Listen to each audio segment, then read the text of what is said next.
Ladies and gentlemen, boys and girls, welcome back. It is Dave. It is the Real Music Observer, observing real music in real time for real people just like you and me. Okay, Steve Perry puts the modern music industry on blast. Ha! I love there's an extra part to the Rolling Stone interview which came out where Perry talks about how the beats, the electronic beats, the synthetic music, the fake music is getting to him. He can only take so much.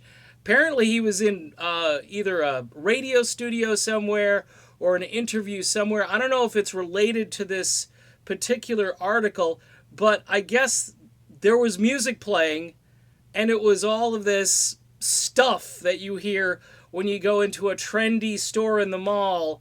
And, I look at my wife oftentimes and I go, I don't know if I'm going to be able to stay here too long, because it's like some kind of thing happens to you, where it gets way under your skin and gets into your into your consciousness, and you're like, I got to get out of here. It's like you've been infected by a virus and you've got to leave. There's something about fake music that gets under people's skin. Well, people who've heard normal music, and Steve Perry makes the point of talking about how in sports, for instance, the pitcher's got a pitch.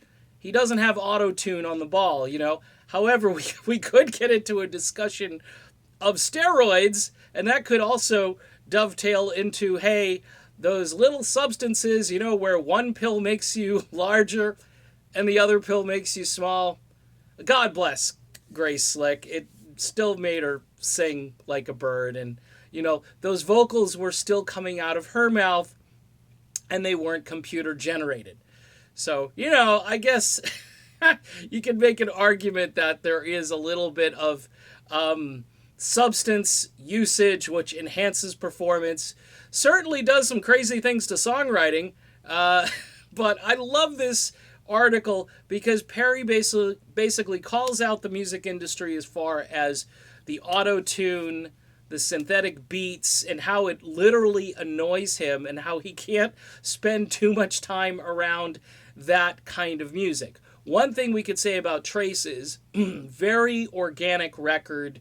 No artificial ingredients were used in the making of Traces, and that makes me happy. I've kind of given it a mixed review. Musically speaking, though, sonically speaking, it's great because you can hear the instruments. There's a ton of air in this record, which means everything is audible. It's not this wall of compressed sound, and he puts his voice right out there. So whether you think he's singing great or he's past his prime or however you review it, you can hear Steve Perry. It takes courage to go out there and make a record like this at 69 years old. So give him his props, give him his due, and man, is he right about this one. This one just made me smile because I've been saying this for a long time, and not because he agrees with me, but because it's obvious.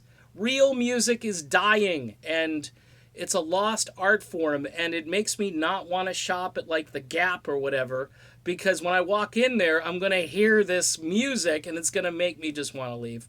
Of course, all that stuff is designed for people much younger and much cooler than me. Anyway, I'm done. Be back soon. See you later.